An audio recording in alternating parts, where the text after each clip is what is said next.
السلام عليكم ورحمة الله وبركاته. معاكم محمود صقر، والنهارده إن شاء الله هنبدأ نخش في أساسيات الموديلنج على برنامج بلندر. طيب أولا كده، أنا دلوقتي قدامي كيوب بالشكل ده. أنا عشان أبدأ أتحكم في الكيوب أو أقدر إن أنا أدخل جواه، فأنا لازم أدخل على حاجة اسمها الإيديت مود. طب هو أنا أصلا فين دلوقتي؟ أنا دلوقتي على حاجة اسمها الأوبجكت مود. بعرف منين؟ بعرف من هنا. شايف المكان ده كده؟ بتدوس عليه تلاقي عندك هنا في الاوبجكت مود، اديت مود، سكالب مود، فيرتكس باينت، وويت باينت، وتكتشر باينت. يعني الثلاثه دول ما بتلجأ لهمش كتير، ولكن معظم اللي انت بتشتغله في الايديت الاوبجكت مود والايديت مود والسكالب مود، يعني شويه شويه، يعني مش كتير. يعني اوبجكت مود وايديت مود اكتر حاجه اتنين بتشتغلوا. طيب عشان اخش الايديت مود بروح من هنا كده وادوس اقول له ايديت مود. طبعا اول ما دخلت على الايديت مود بدا يظهر لي تولز جديده. تمام.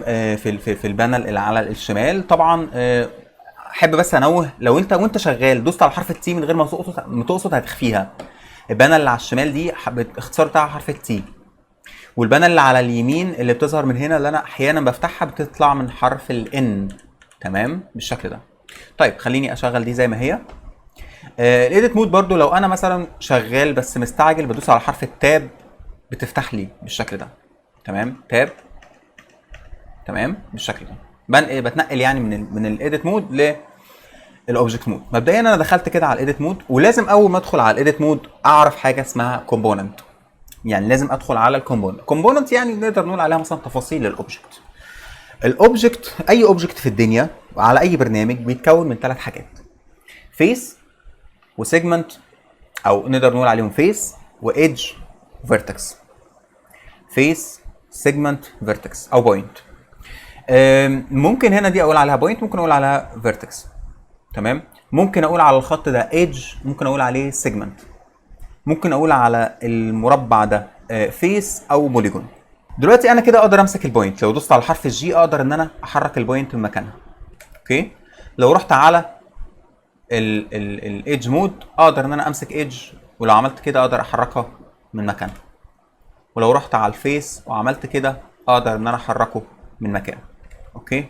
طيب لو رحت على الفيرتكس كده وانا كنت عامل سيلكشن على الفيس هلاقيه معلم لي على الاربعه بوينت دول. يعني الاربعه بوينت دول بيكونوا معايا الفيس. طيب والاتنين بوينت دول بيكونوا معايا الايدج. شايف انا معلم على البوينت، لو رحت على الايدج هلاقيني ماسك الايدج. تمام. هي الفكره كلها كده، البوينت مع البوينت بتكون ايدج، والاربعه ايدج مع الاربعه بوينت يكونوا معايا فيس. طيب ولنفترض دلوقتي مثلا ان انا رحت على الفيس ده كده وايه قلت له انا عايز ابدا اتعامل معاه، خليني بقى شغال من على البوينت. طبعا انت عشان تعمل سيلكشن على اكتر من بوينت فانت بتعمل بالشكل ده، فطبعا موضوع عادي جدا. فخليني مثلا دلوقتي اروح على الفرونت واخد الاربعه بوينت دول. لما اجي ارجع كده الاقي ان انا خدت اتنين بس. طب ليه يا عم؟ طب هاتهم كلهم. بص بص اهو كده اهو، هاتهم كلهم. احنا متاكدين كده ان احنا جايبهم كلهم؟ لا معلش. طب تعالى نعمل حركه تانية كده. هنعمل حركه تانية وانزل مثلا يو في سفير بالشكل ده، واخش على الايديت مود واقول له تعالى اعمل لي عليها سيلكشن كلها. لما اجي ابص كده الاقي ان انا عملت سيلكشن على اللي انا شايفه بس. ودي مشكله لازم تعود نفسك ان انت ما تعملهاش. ايه هي؟ لو عايز تعمل سيلكشن على بوينت او على ايدجز لازم تدخل مود الاكس راي. لازم تدخل مود الاكس راي او الواير فريم، عادي مش تفرق. طب ايه بقى مجموعه الحاجات دي؟ اولا انت كده على السوليد مود، كشيدنج انت على السوليد. لو دوست على حرف الزد او الزي هتلاقي عندك اربعه مود. شايف؟ ده كده السوليد اللي انا واقف عليه. لو رحت على الماتيريال بريفيو هتلاقي الماتيريال بتاعتك ظهرت.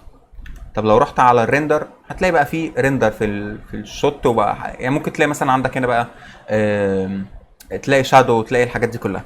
طب لو دخلت على الواير فريم هتلاقي عباره عن الشكل ده كده، عباره عن واير فريم. بص انا اخش على الايديت مود بالشكل ده، انا شايف كل حاجه. في الوقت ده اقدر ان انا اعلم عليهم كلهم بالشكل ده. اقدر اعلم عليهم كلهم. ليه؟ هو انت تقدر تشوفهم لكن بالسوليد مود ما تقدرش. طيب اختصار للواير فريم شيفت زد. شيفت زد. تمام. الت زد بيدخلك في حاجه اسمها الاكس راي. طب الاكس راي ده انا بجيبه منين؟ بجيبه من هنا. بص كده بتدوس توجل اكس راي، الت زد اكس راي، شيفت زد واير فريم، شيفت زد تاني يرجعني الاكس راي او اللي انا كنت عليه، بعد كده الت زد يرجعني للسوليد مود. طيب بالشكل ده كده هدخل على الشيفت زد واقدر ان انا اعمل اللي انا عايزه. ممكن بقى جاي اعمل له سكيل، ادوس على حرف الاس. دلوقتي انا عايز اعمل ايه؟ دلوقتي انا عايز اسكيل على الواي والاكس بس، هدوس شيفت زد عشان اعمل ايه؟ اعمل لوك لمحور الزد، اقفله واعمل كده مثلا، واعمل دول كده سكيل. ممكن اعملهم على محور الواي بس بالشكل ده، امسك دول جي على محور الزد بس بالشكل ده كده. انا بقى معايا اقدر ان انا اعمل اي حاجه على محور الواي بالشكل ده كده. انا عدلت الاوبجكت بتاعي، ارجع كده الاقي الدنيا تمام. طب انا عايز اطلع بقى من المود ده، ادوس على حرف التاب كده، بقيت على الاوبجكت مود. كده انا عملت حاجه، كده انا عملت حاجه ايا كانت الحاجه ايه. طبعا هي دي مش حاجه، انا عملت حاجه، بدات ان انا اتحرك جوه الاوبجكت، ما بقاش كيوب، بقى اوبجكت تاني، اقدر اضيف، اقدر احط، اعمل اللي انا عايزه. من ضمن الحاجات المهمه جدا في الموضوع ده ان انت لو انت دايس على شيفت على حرف على سوري، لو انت دوست على حرف على زرار تاب، دخلت في الايديت مود اوكي، قلت له شيفت ايه، البانل هتبقى متغيره شويه، يعني مش هتبقى زي الاول. هتلاقي كل اللي موجود وكل اللي ينفع يتضاف هو المش بس. يعني انا اقدر انزل من هنا يو في سفير عادي جدا، تمام.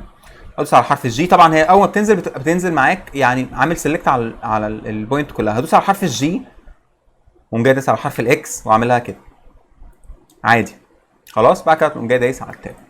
طيب دلوقتي لما اجي اعمل سيلكشن هلاقي ان انا عامل سيلكشن على الاثنين، هم اوريدي حاجه واحده بس. طب انا اعمل ايه؟ انا عايز احرك دي مكانها، اعمل ايه؟ ادوس على التاب، شايف دول كده، هعمل كده اهو، اعلم عليهم عادي جدا، او اعمل كده اعلم عليهم، حلو، ابدا احركها. طيب جي اكس وهحطها هنا، ازاي احركها من مكانها؟ دي مشكله كبيره جدا. خلاص انا عملت دي سيلكت، اعمل ايه؟ عايز احركها من مكانها. اي اوبجكت ما يعني متجمع في بعضه، يعني البوينت ماسكه في بعض، بيبقى عباره عن حاجه منفصله لوحدها. عشان امسكها بدوس على حرف ال على اي بوينت كده، بعمل سيلكشن على كل البوينت. حرف ال اقف على وانا واقف فوق البوينت من غير ما ادوس على اي حاجه، اقف بس فوق البوينت وادوس على حرف ال كده. انا مسكتهم. جي اكس احركه عادي جدا، ادوس هنا على حرف ال يمسك لي ده، بس طبعا هو بيضيف، فانت بتدوس 2 ايه بالشكل ده، وتقوم جاي عامل كده 2 ايه، جاي عامل كده وهكذا. يبقى انت كده ضفت مش فوق المش. دي لو انت عايز تعمل اوبجكت بس عايزهم كلهم واحد، يعني عايزهم كلهم حته واحده، فبتعمل حاجه زي كده. دي كده ازاي بس اقدر اتعامل جوه المش، ازاي اتعامل معاها، ازاي اكبر، ازاي اصغر، ازاي الحاجات دي كلها، ازاي اتعامل مع البوينت والفيرتكس وهكذا يعني. اشوفكم على خير ان شاء الله. الدرس اللي جاي كان معاكم محمود صقر، والسلام عليكم ورحمه الله وبركاته.